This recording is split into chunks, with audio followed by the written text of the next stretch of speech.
Hello, welcome back.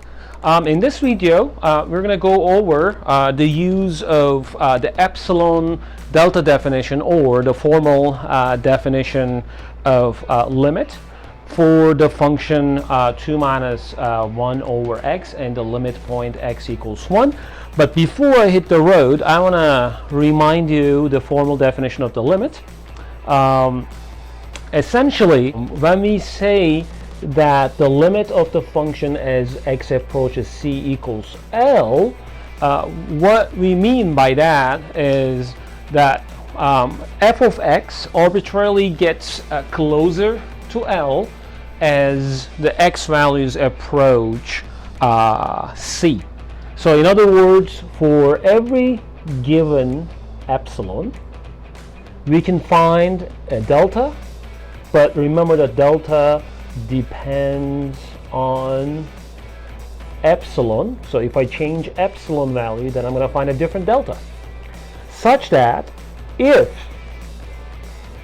the absolute value of x minus c, which is a positive number, strictly less than delta, then f of x minus L here is the limit value, in the absolute value is less than epsilon. I just want to remind you something from algebra. So let's see.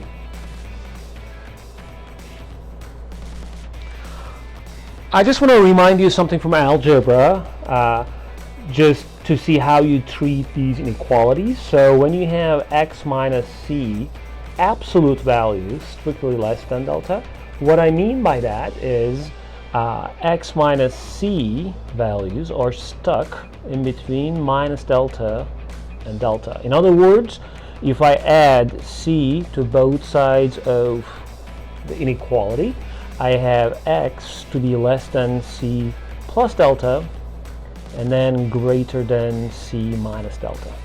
And likewise, f of x minus L less than epsilon means that the function values are in between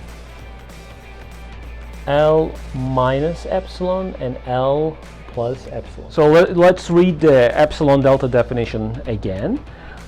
For every epsilon provided to us, we can find a delta such that if x's are in between c plus delta and c minus delta, the corresponding values of f would be stuck in between L plus epsilon, L minus epsilon. So here, just be careful when you do the calculation on this. Epsilon is the given value to you, and delta is the one that you're after.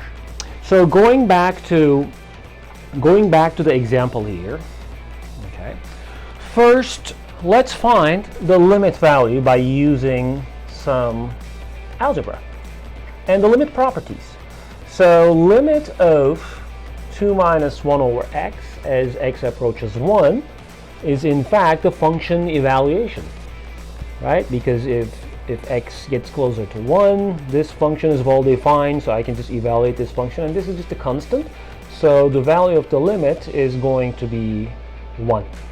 Okay, so this is exactly what is referred to capital L in the definition, in the epsilon-delta definition of limit. So then we're going to try to find a delta for which x minus the limit point here, right, the limit point in the absolute value less than delta would imply that f of x minus L to be less than 0.1, and here 0.1 is the epsilon mentioned in the epsilon-delta definition. So let's start. All right, we generally start with this expression to get down to, or to find delta at the end. So here, 2 minus 1 over x minus 1 in absolute value is equal to 2 minus 1, 1 minus 1 over x in absolute value. Let's simplify this expression. So this is 1 over x, and common factor to bring these two pieces together is x. So I can write this as x over x minus 1 over x, which is x minus 1 over x in the absolute value. Okay, I want this absolute value to be strictly less than 0.1, but I still want to use the information coming from here, so that I'm going to write the absolute value of x minus 1 over x in terms of delta. So to do that, let's work a little bit on this inequality. So 0 x minus 1 delta. And as I described earlier, the way you look at it is you write this as x minus 1 is strictly less than delta and strictly greater than minus delta. Okay? If you add 1 to both sides of the inequality, so we get a nice inequality. In fact, inequalities for x. Okay? So I'm going to write this as, so I need to get an inequality for 1 over x, because I have an inequality for this in terms of delta. So if I can get a similar one for this one, I'm almost done. So for that reason, I'm going to rewrite this inequality as 1 over x is less than 1 over 1 minus delta, 1 over 1 plus delta. So if you look at the reciprocal type inequality, once the inequality is provided to you, so you take the reciprocal of this, and that goes to the right hand side, this becomes the left hand side, and the reciprocal of x. So we're almost done. All right, so we're going to come back here and majorize this quantity by using these inequalities here. First off, the absolute value of x minus 1 is strictly less than delta, so I can write that. But 1 over x is strictly less than 1 over 1 minus delta, so 1 over 1 minus delta. And we want this to be 0.1, in other words, our epsilon. So now I'm going to solve this equality for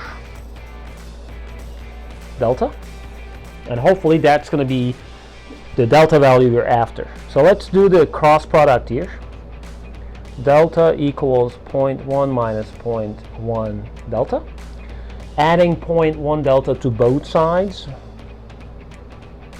converts this equality to this one, and then divide both sides by 1.1, and delta becomes 1 over 11. So in other words, when epsilon is 1 over 10, the corresponding delta value has to be 1 over 11. So notice that if we change the epsilon value to something else, then delta would be totally different from this one. Why? Because I was going to call this quantity to be another number that is provided, and then delta would be a different number. Okay? So in this video, we use the Epsilon-Delta definition of limit. If you have any question or comments, please put down the video, and I'll see you in another video. Bye.